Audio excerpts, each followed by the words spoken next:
The Air Force was born as an observation force during the Civil War, and as early as 1898, the War Department showed interest in the glider. But it took a pair of bicycle makers who tinkered with a man-carrying kite to add imagination and power. Wilbur and Orville Wright gave the glider a water-cooled engine and two chain-driven 8.5-foot pusher propellers. The toss of a coin in 1903 at Kitty Hawk, North Carolina, won Orville Wright the chance to be the first man in history to fly under power. Airtime, 12 seconds. Distance, less than the length of a B-52 wing. Wilbur Wright went to Europe in 1908 to find a market for the flying machine, which up till then the Wrights were unable to sell. His flights on the continent attracted the President of France, as well as the kings of England, Spain, and Italy. To Wilbur, it was endless work.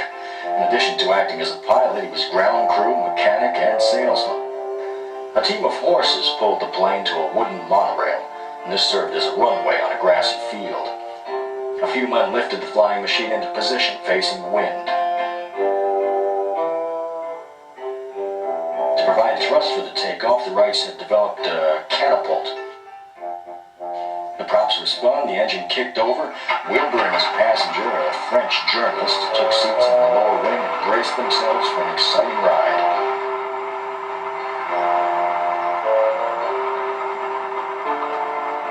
We won applause, but no sale.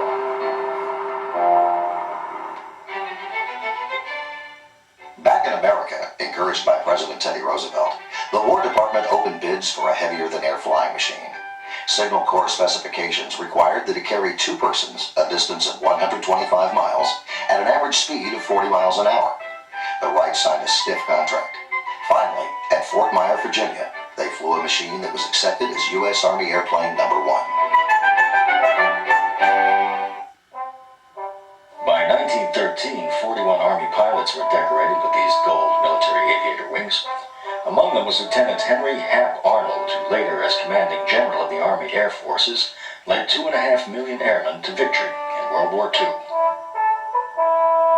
Another aviation pioneer, Ben Curtis, also built early Army trainers. Two more inventors improved the machine with tractor instead of pusher propellers, and the Army began to see the airplane as a promising weapons system.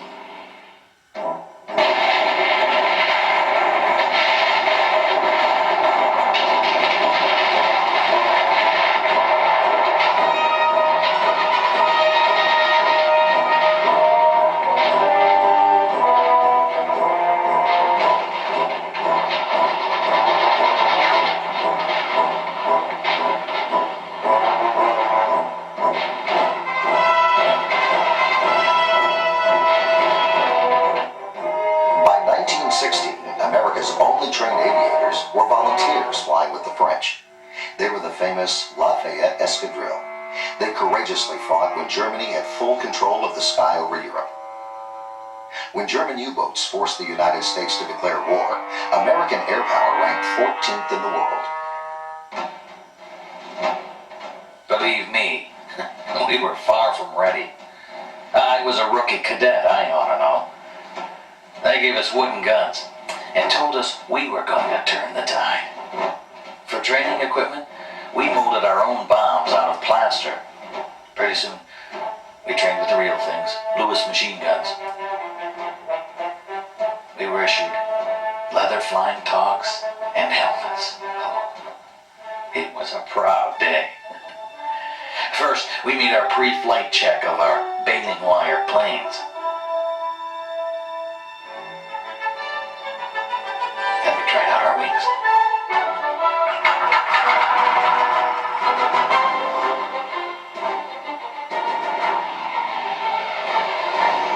Hours in the air, a few bombs, and we were ready for advanced training overseas. America was producing airmen, but didn't have a single fighting airplane. Newton Backer, Secretary of War, insisted supremacy of the air in modern warfare is essential.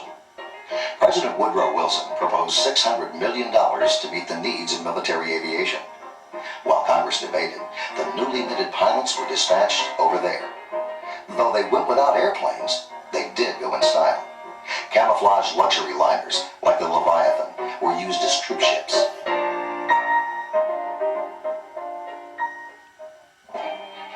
Some of us half-trained flyers went to Britain and Italy, but most of us went to France. There we found cities of wooden barracks and muddy streets. In outdoor classes, we practiced gunnery. Wooden models taught us how to lead an airplane with our fire. Battle-tested flyers took time out from the war to show us how to handle the stick. Finally, we soloed. The first ride was always a thrill and a bumpy experience.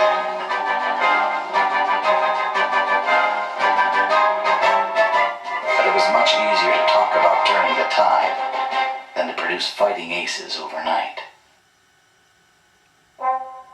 Late in 1917, France met the AEF's 1st Aero Squadron, commanded by Major Ralph Royce. His outfit was the first to see action. They proudly pasted paper iron crosses over the enemy bullet holes. When Major William Thor and the Lafayette Escadrille became the 103rd Aero Squadron, they brought a record of triumphs. Captain Field Kindley shot down 12 enemy planes, and Major Raoul Lufberry got 17. Captain Elliot Springs ran up a score of 12, but the ace of aces was Captain Eddie Rickenbacker with 26 victories. America's airplane factories and us war workers really didn't get started until late. To make airplane wings, they took us house carpenters and furniture upholsterers, even seamstresses without pompadours. Meet Rosie the Riveter, 1917. Painters used that varnish smell like bananas. The fuselage which we finally chose was of British design. The engine, though, was all American. Its manufacture was the outstanding production achievement of the war. In all, we built 4,500 DH-4 airplanes powered by Liberty engines. We made them at Ford, Lincoln, Cadillac, and Packard, automobile manufacturers. Curtiss, Martin, and Wright, still famous plane-making names, were busy assembly plants in those days. World War I gave America its great aircraft industry. Each plane was test-flown, then torn down for Patton. Under guard.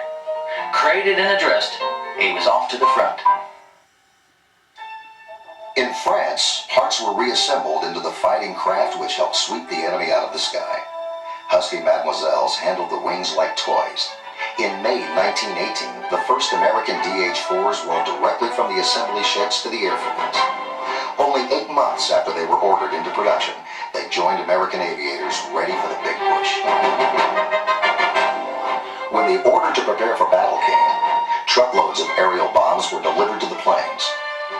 Armorers fused the bombs and loaded the rigs. Then the boys who had to take them up made sure the job was done right. The boys still talk about the big push.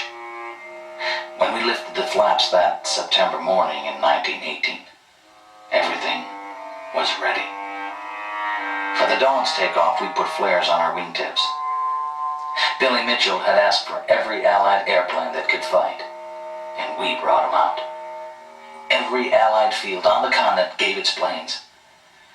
General Mitchell called for 1,500, and we actually got 1,481 off the ground.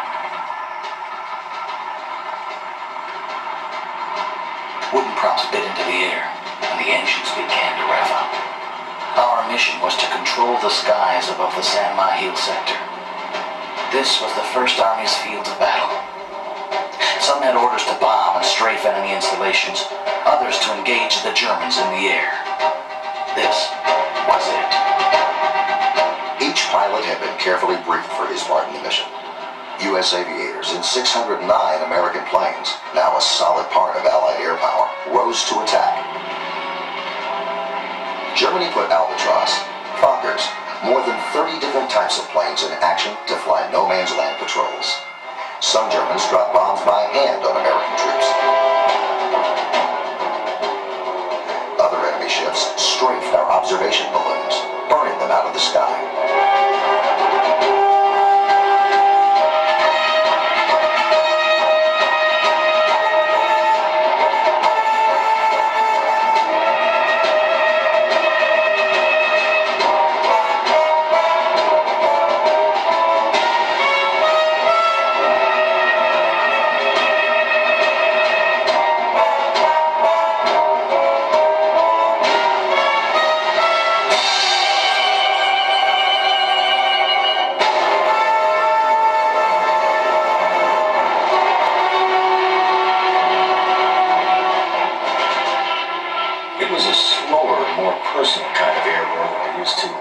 combatants could see each other's eyes. And when an aircraft headed down, its attacker could watch his foe struggle to escape.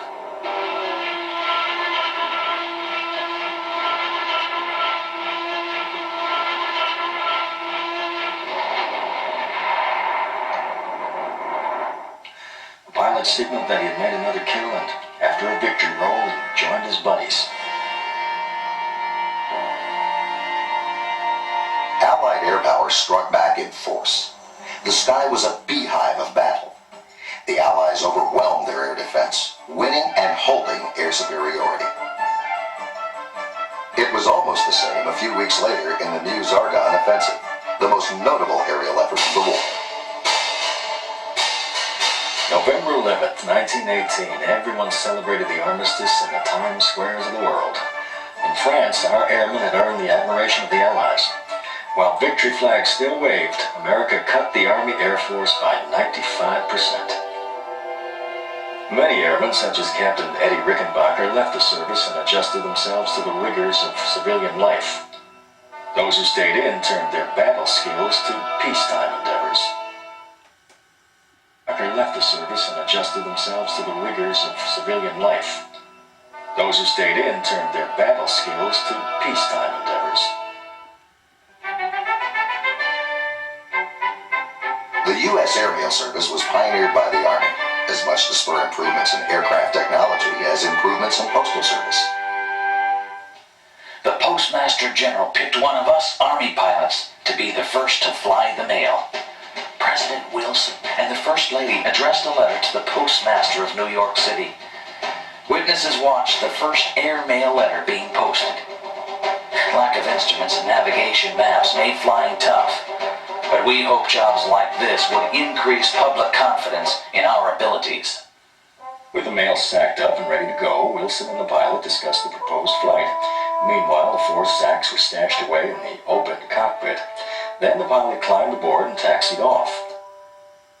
Less than 22 miles from Washington, the pilot put down in a field hopelessly lost. The first airmail was delivered by a second AAF pilot who followed the railroad tracks to New York. The pilots who most captured the public's eye, and who probably did more to promote aviation than any others, were barnstormers. With $50 war surplus trainers and a complete disregard for the law of gravity, they worked their drafty offices only a few seconds a day. Wildcats like Howard Hawks, Roscoe Turner, and Edward Stinson deserve much credit for introducing America to the sky. The crowds loved to watch the daredevils outdo each other with spectacular stunts.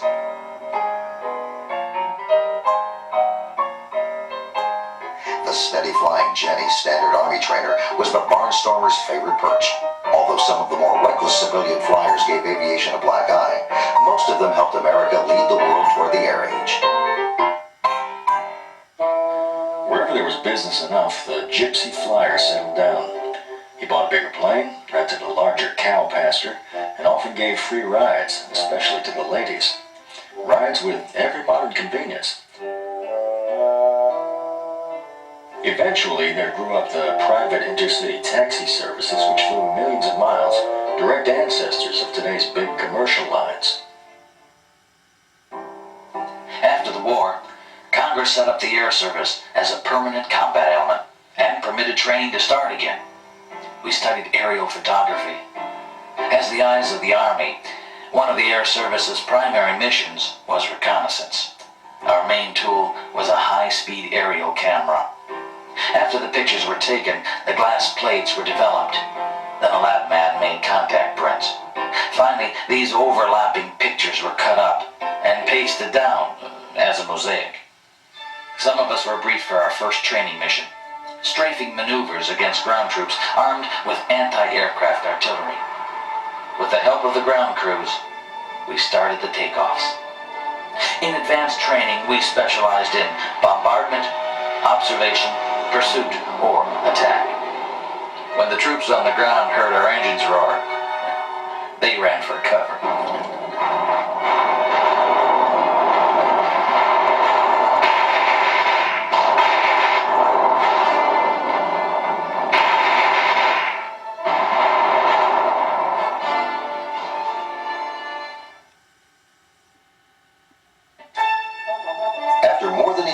toughest training in the world, the newest members of the Air Service took off to do their part in building America's early air power.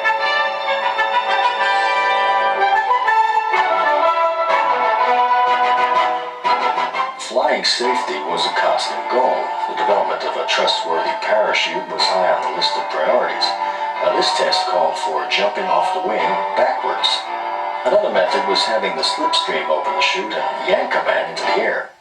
Although parachutes had been offered for some time, our men didn't use them. To prove that the equipment worked, many of the tests had to be performed by the inventors themselves. Despite budget setbacks, the Air Service continued to make aviation history with record-breaking flights. Lieutenants Kelly and McReady won congratulations from the Dean of All Flyers, Orville Wright, for setting several duration and distance records in the T-2. For the first non-stop coast-to-coast flight, the Air Service modified a giant commercial transport with special tanks in the wings. This was the third try by the same men in the same plane. 2 previous west-to-east hops had failed. In preparing the plane, 780 gallons of gas were pumped aboard. By flying from east to west, they hoped to use up most of the gas load before climbing the Rockies. This was not a stunt.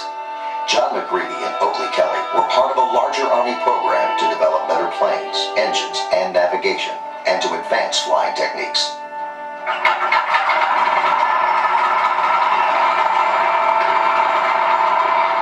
As the block was spun, history took note of May 2nd, 1923 as a memorable day. One of the tensest moments was the takeoff. Would the monoplane, now weighing 10,000 pounds, clear the Curtiss hangars at the far end of the field? It did. Throughout the 2,250-mile route, the pilots took turns at the controls. Average speed, 94 miles an hour. Less than 27 hours later, the T-2 arrived over Rockwell Field, San Diego.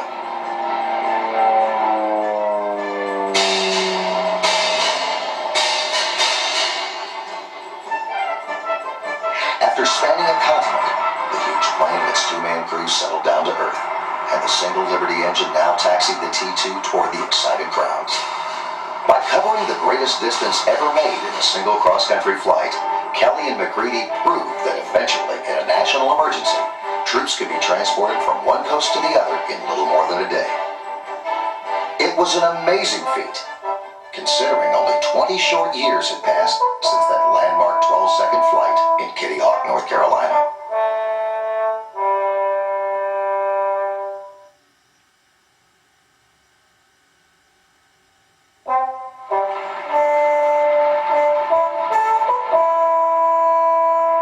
In the early days, chief proponent for the value of air power was Brigadier General Billy Mitchell.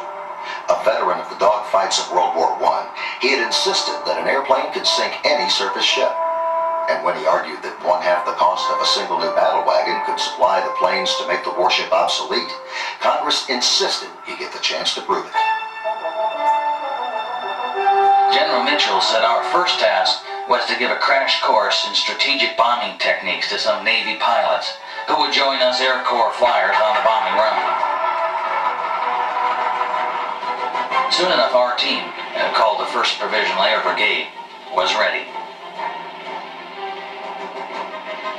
Fast pursuits and heavy bombers, accompanied by auxiliary planes with cameras and observers, headed for the target, the obsolete battleship USS Alabama.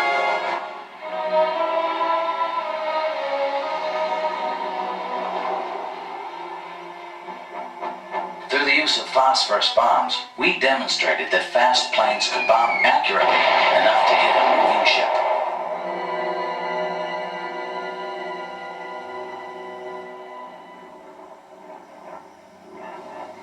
Armorers prepared heavier bombs, and the observers aboard the SS Shaman radioed orders for new takeoffs.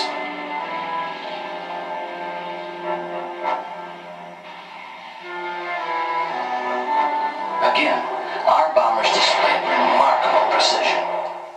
But even when more bombs finally sank the Alabama, the Joint Board was unconvinced.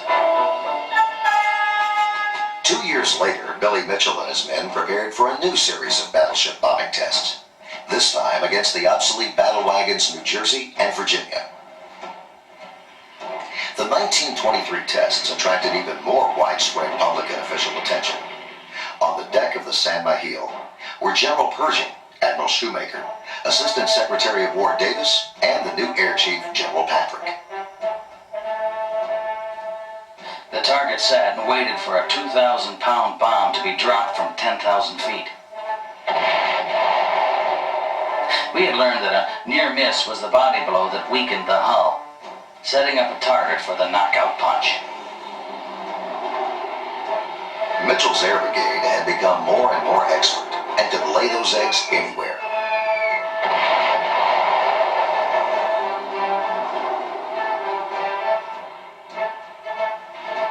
A direct bomb strike cleared the decks and armor plate buckled like a tin can.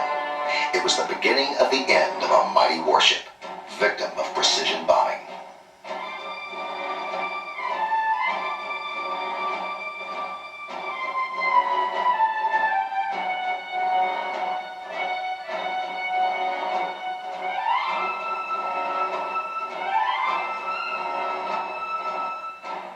When the Virginia showed her keel, her surrender was complete.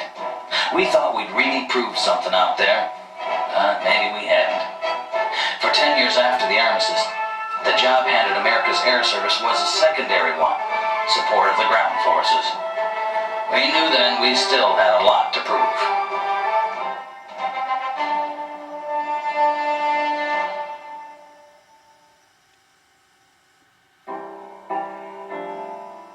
"1924.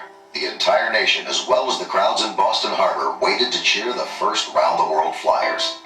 The U.S. Air Service, struggling with a few men, a handful of planes, and very little money, hoped these spectacular achievements would help win public support.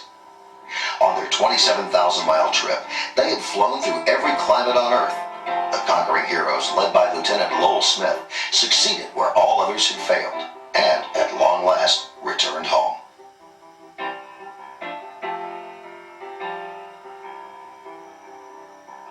These six, Harding, Nelson, L.P. Arnold, Wade, Ogden, and Smith, together had reduced the size of the Earth.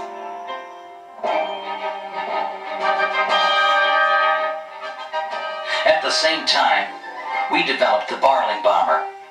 For crew, we had pilots Lieutenant Harris and Muir Fairchild, the designer Barling, and engineer Culver. They climbed through the hatch of the monster, which had been shipped to Wright Field in sections.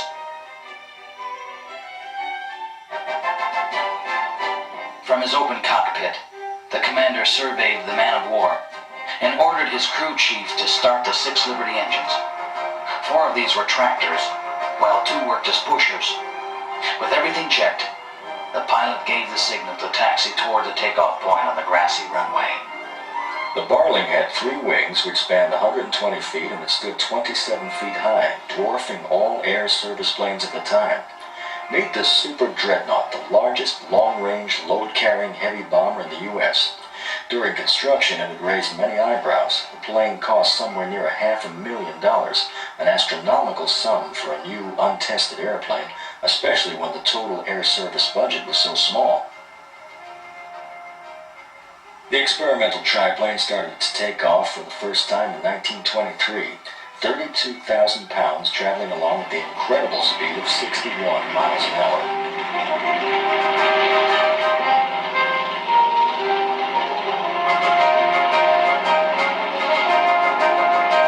When it couldn't climb over the Appalachian Mountains, the Barling was grounded and was used to solve engineering problems. It certainly influenced the development of the B-17. Whether the public realized it or not, we were building an Air Force. In 1926, Frederick Patterson, head of a group of Ohio businessmen, broke ground for the greatest military aerodrome in the world, in a pasture that the Wright brothers had used for some of their earliest experiments. 2 years later, Orville Wright raised the flag at the dedication ceremony. I couldn't believe my eyes when I saw who turned out. Secretary of War Davis, Judge Kennesaw Landis, Assistant Secretary Truby Davison, Air Corps Chief General Patrick, and many others. Overhead, Squadrons of the latest planes passed in review and hailed Wright Field.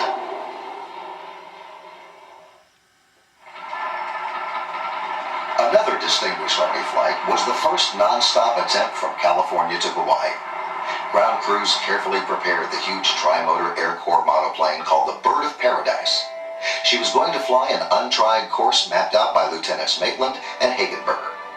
Oakland airport crowds applauded the two Army flyers as they gunned their engines and started off down the long runway.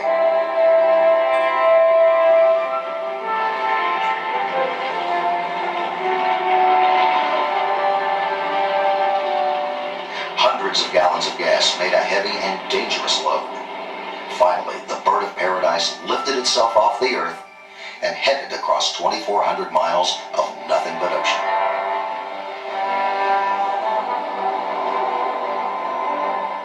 Using instruments he had designed and developed himself, Hagenberger guided Maitland straight to their goal, a tiny spot of land in the vast Pacific. Less than 26 hours later, the people of Hawaii hurried to get a look at the first airplane flown from the mainland.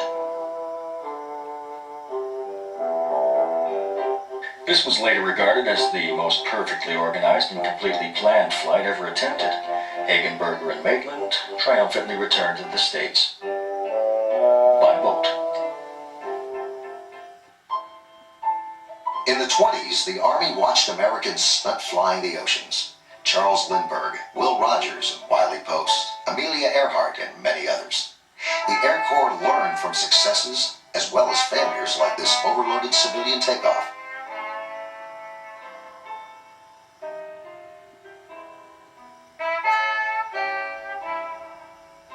Luckily, Ruth Elder and her pilot were only slightly injured.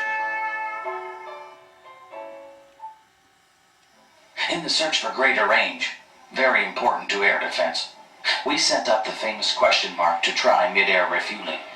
The idea was as simple as tapping a beer barrel at 70 miles an hour. First, a tanker plane let down a gas line. After a crewman aboard the question mark caught the hose, contact was made.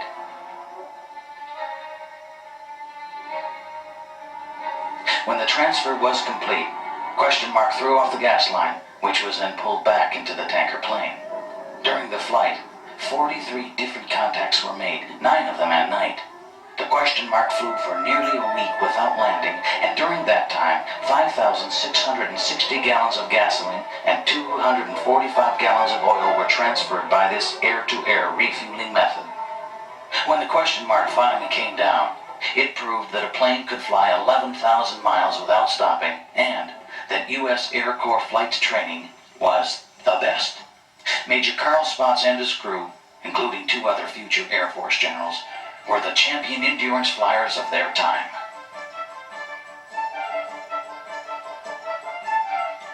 This was the beginning of the idea that the Air Corps could deliver a payload anywhere on Earth. Even in 1929, the United States Air Arm had shown that strategic operations could be extended to cover half the globe. The question mark's engines showed only trivial wear. If it hadn't been for a plugged grease outlet, who knows how many more days they could have stayed aloft. In 1934, we put the new B-10s to the test. Lieutenant Colonel Hap Arnold led a team of 29 officers and men on a long-range test flight from Washington, D.C. to Fairbanks, Alaska.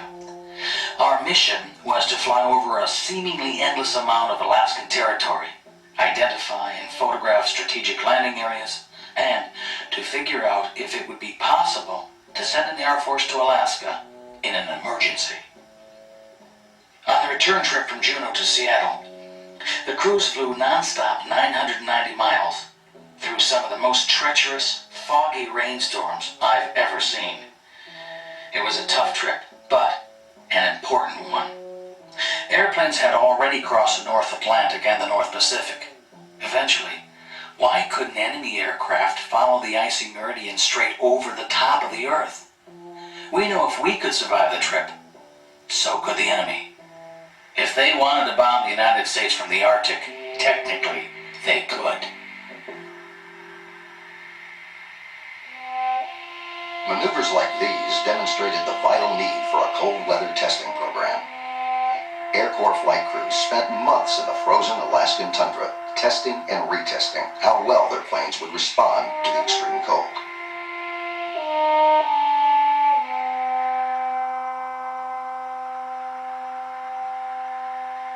Just before one mission, a blizzard hit, freezing up the engines. The men found the crankcase oil became a solid mass. Skis were welded to the ice. Nevertheless, the crews persisted, and they got the planes ready to fly. Under the most difficult field conditions and working in frigid temperatures without de-icers, without electrically heated suits, and an open cockpit, the Army Air Corps trained to defend America.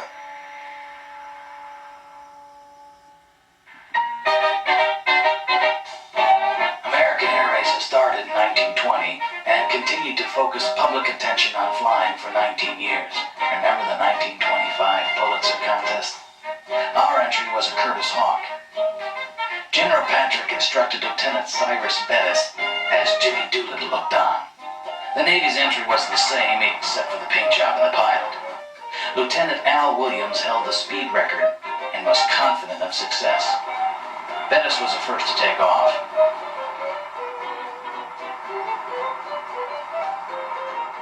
On another section of the field, the ground crew straightened to the Navy plane and Williams sped away.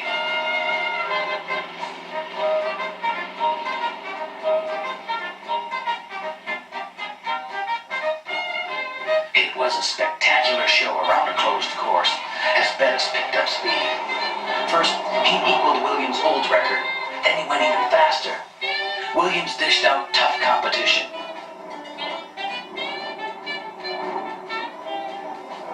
Even before Bettis came in for his landing, everyone knew that the Army had won. The new speed king of the year was Cyrus Bettis, who averaged 249 miles an hour. The Navy entry averaged 242 miles an hour and was given second honors.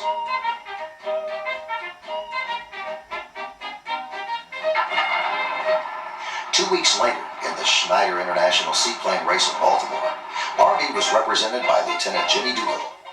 The Navy was in this one too. They both flew Hawks fitted with floats. Britain entered a Navier, Italy a Macchi. The float planes took to the sea. Doolittle was the first to respond to the signal.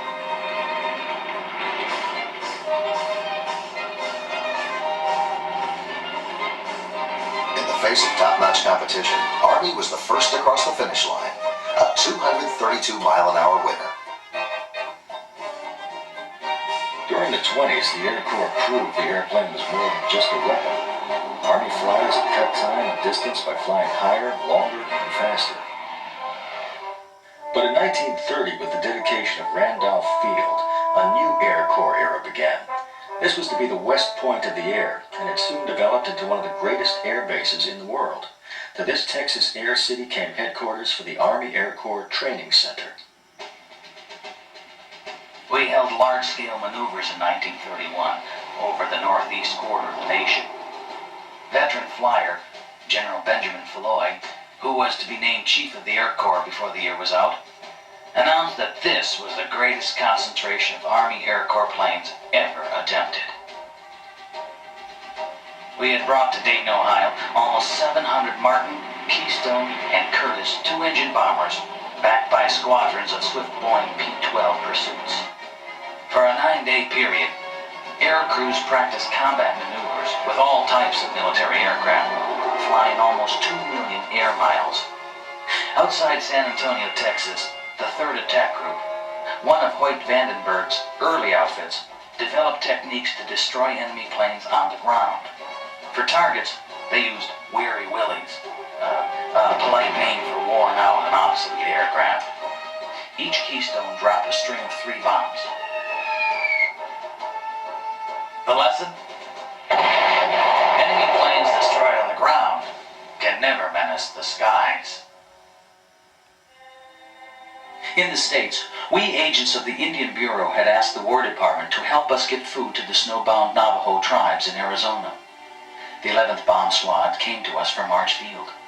After the flyers wrapped the supplies in blankets and fastened them to the bomb shackles, They hung the Mercy bundles inside the plane like bombs. Near a line of Curtiss bombers, we pointed out the first trading post on the map. The pilots called it the target. It was easy to see that this winter of 32 was a man-killer. As we flew off, past Navajo Mountain, traveling 133 miles an hour in open plains at 0 temperatures, we searched the mesa. There it is, big logs in the middle of the stake fence. Flying low, the pilot put the B-2 Condor on the bomb run. Skimming over the foothills, it felt like we'd surely graze those trees on the ridge. There go the Mercy bombs. It was magic. Machines designed for killing an enemy were saving our friends. We almost tripped on our own shadow as we waved goodbye and headed back.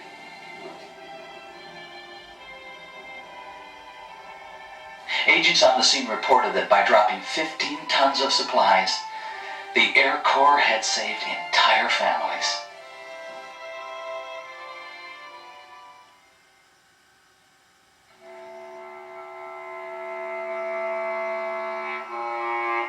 While America engaged in peaceful pursuits, on the other side of the globe, the Japanese military machine prepared for war. In the fall of 1931, her army and air force swarmed over Manchuria in a coordinated attack unlike any other in history.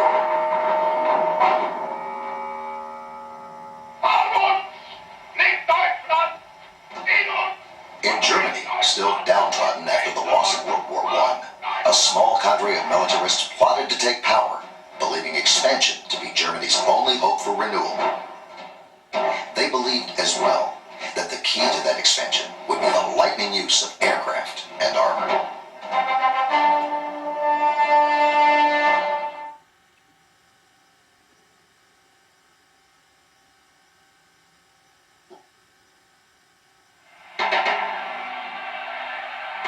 Much of the world made the mistake of laughing at Adolf Hitler. He was, in a way, a comical figure. Small and dark, with a toothbrush mustache and a prison record, he convinced the Germans that Germany could regain what it had lost in World War I and more. From 1933 on, his leaders made their party gatherings in the city of Nuremberg a tremendous spectacle. The Nazis filled the streets with uniformed street sweepers and ditch diggers. Within 6 years, fully militarized and trained as Germany's Wehrmacht and Luftwaffe, they threatened the freedom of the world. Back home, military aviation took a back seat to civil needs. In 1934, there were charges that the United States Post Office Department was paying exorbitantly high rates to commercial lines for carrying the nation's airmail. Contracts were canceled, and by direction of President Roosevelt, Postmaster General James Parley turned the job over to the Army Air Corps.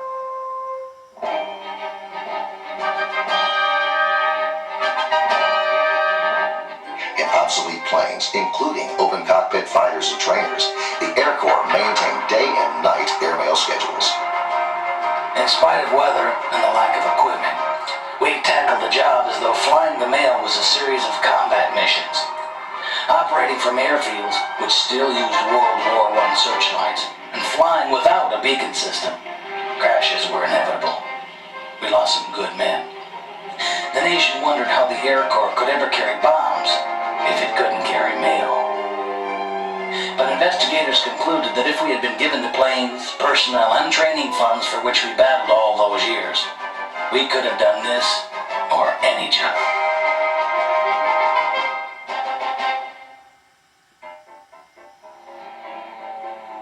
The 30s also began to see a change in Army aircraft design, as engineers brought on sleek monoplanes with all-metal construction. General Benjamin Falloy had urged the aviation industry to compete in the building of a faster bomber. Boeing delivered the 163-mile-an-hour B-9. The same year, Boeing took a powerful 600-horsepower Pratt & Whitney engine and strapped on a rugged 24-foot airframe. They called the results a P-26, one of the first all-metal fighters. Pitted against the B-9, the Boeing fighter and bomber put each other through their paces. The fighter had a top speed of 230 miles an hour, easily outrunning the B-9 bomber and many other planes of the period.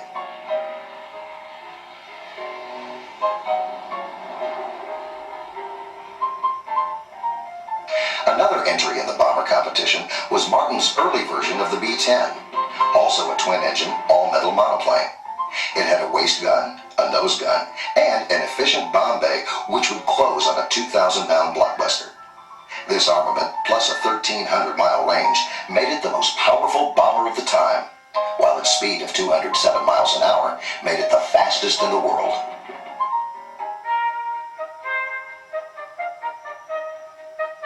At West Point, where the Army's future officers were schooled, the only flight training for cadets up to June 1935 was the time they put in flying over the hurdles during the cavalry maneuvers. But the class of '36 was the first to start aviation indoctrination. To Mitchell Field, New York, came 279 cadets in 3 separate groups under command of Air Training Officer Major Omar M. Bradley. In 1 week, each group got a crash course in aircraft familiarization, gunnery, and engines. And after extensive ground coursework, they actually got 20 hours of flight time.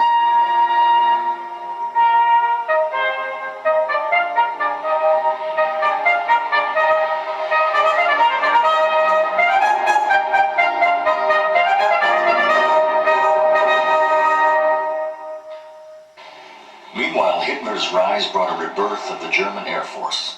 Restricted by the Treaty of Versailles that ended World War I, the Germans could train only a limited number of military pilots.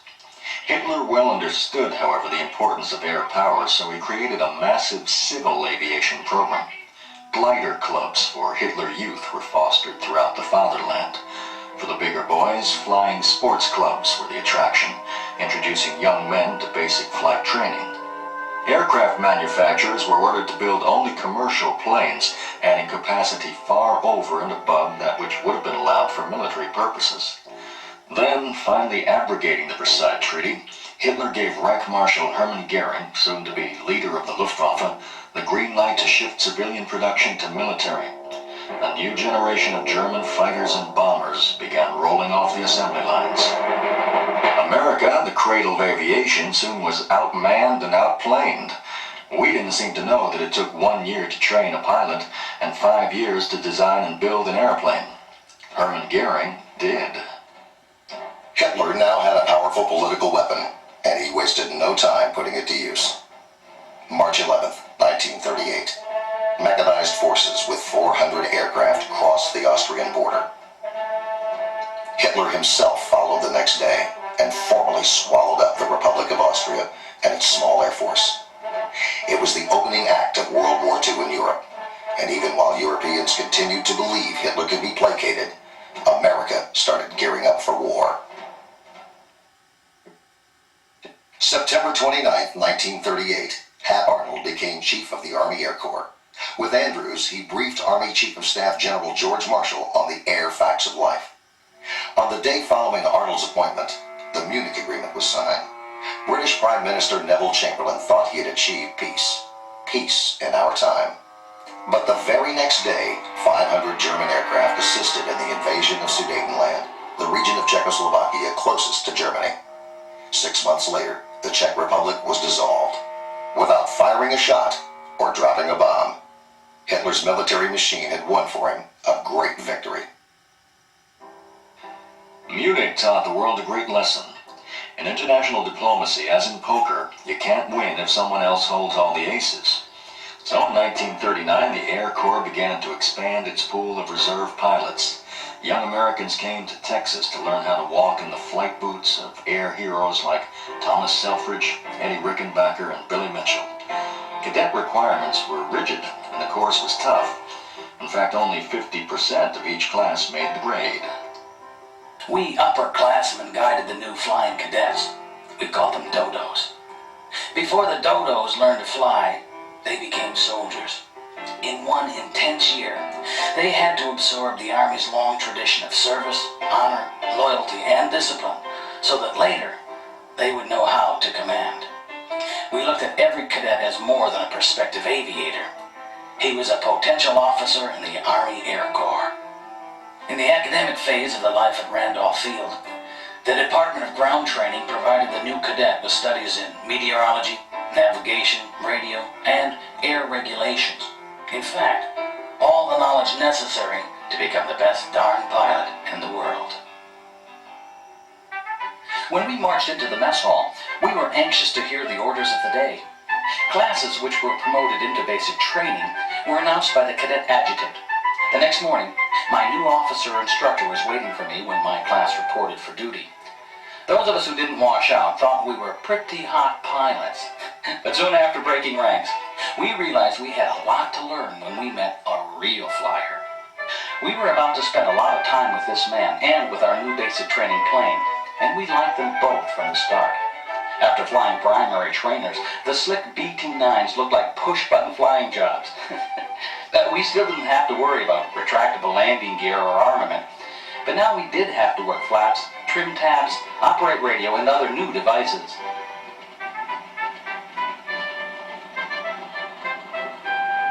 There was so much aerial activity at Randolph Field that some joker figured we used to fly 3 times around the Earth each day. Flying formations and cross-country, we covered more square miles than there are in the state of Texas.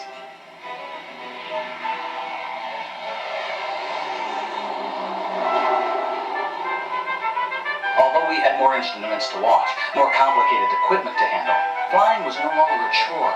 It was fun, sport, excitement. And with every flight and every landing, the feeling grew. We talked and ate and slept flying. They say it costs thousands of dollars to train a pilot. Frankly, we should have paid the Army for the chance. Instead, we got $75 a month and the opportunity of a lifetime.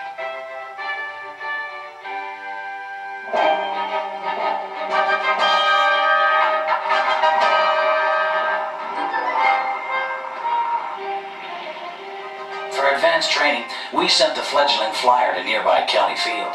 There he flew an AT-6.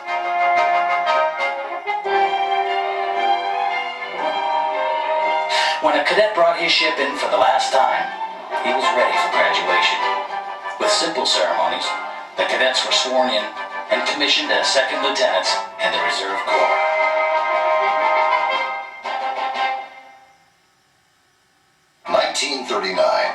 The United States, shocked by appeasement at Munich, had her leaders take a closer look at military aviation. While exploring the values of small bombers like the B-18 against the more costly Flying Fortress, they approved experimental projects for the B-15, whose 4 engines proved too weak for the giant weight and wingspan of 149 feet, and for the lumbering B-19, which boasted a record span of 212 feet. However, both new ships did pay dividends in future bomber development. It took world events to give the U.S. Air Force its biggest shot in the arm. On the fateful dawn of September 1st, 1939, Hitler directed the German Army and Luftwaffe in a lightning-like campaign. The map was Poland, the plan was surprise.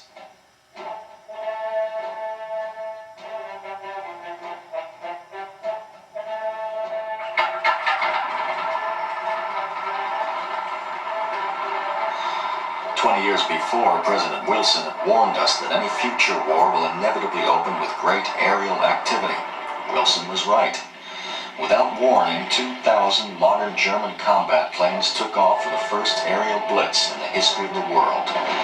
With its earth-shattering overture played by strafing Stuka, World War II began.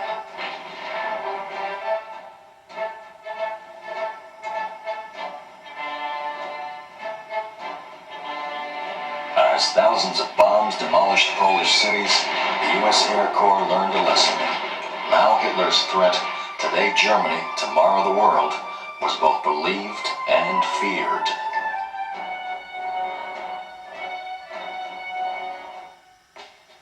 In the United States, the President proclaimed a national emergency, and we immediately put a huge expansion program into operation. From an all-volunteer group of 23,000 in 1939, the Air Corps grew 100-fold as more volunteers and draftees joined up. As General Arnold declared, the Air Corps had to become the largest single educational organization in a very short time. We were an army of specialists. In schools all over the country, we learned our trades from experts and became airplane mechanics, cooks and bakers, communications men, bombardiers, armorers, meteorologists. We learned hundreds of technical jobs. And finally, we were a tremendous team of skilled Americans who knew how to keep them flying. America's ability to mass-produce complex military aircraft was essentially a civilian miracle. However, in 1940, as in 1917, defense work didn't get started until late. War had stopped the wheels of industry, and conversion took time, valuable time. Many factors made the miracle possible. Waiting airplane designs, inexhaustible raw materials, and highly adaptable industries, a variety of well-established aviation companies, willing defense workers, and a goal. I should like to see this nation geared up to the ability to turn out at least 50,000 planes a year.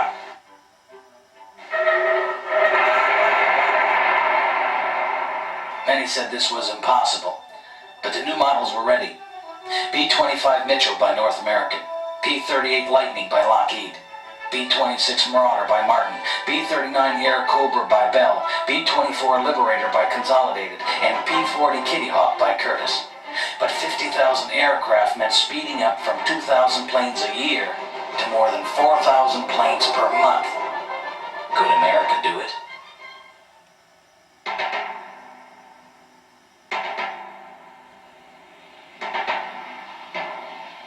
When German forces led by Heer Luftwaffe began to overrun the map of Europe early in 1940, across Denmark and Norway, then southward speeding over Holland and Belgium towards France, the air war that everyone feared had in fact started. The sparkling Luftwaffe was repeating its Polish success as it paved the way for advancing tanks. They crushed 3.5 million French soldiers.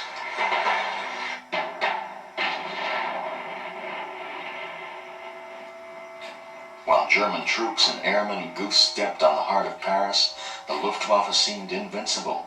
But the triumphs of 1939 and 40 had all been scored against weak opposition.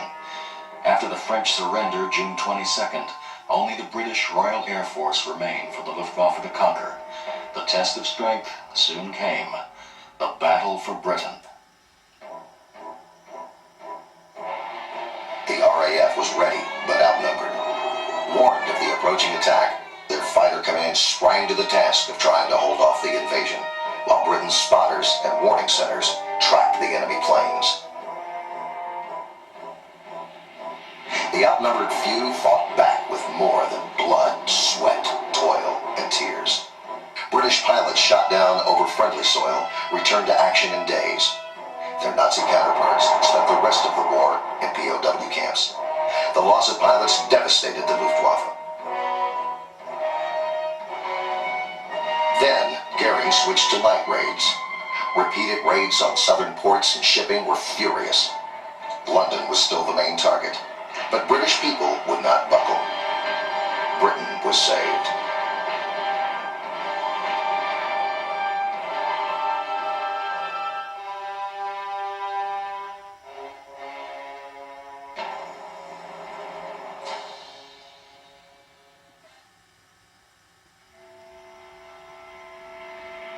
December 6, 1941, Hamilton Field, California. We were under orders to get every available B-17 to the Philippine Islands. General Arnold personally inspected the air movement of the 13 flying fortresses. They carried no armament because of the heavy gas load necessary for the 3,000-mile hop to Oahu. Dawn, December 7th, 1941, the Pacific Ocean. A Japanese task force was also headed for Oahu. Mission, sneak attack. Primary target, Pearl Harbor and Hickam Field. Exactly at 0600 the fateful signal was given, and the first wave, 200 fighters, horizontal bombers, torpedo bombers, and dive bombers, roared off.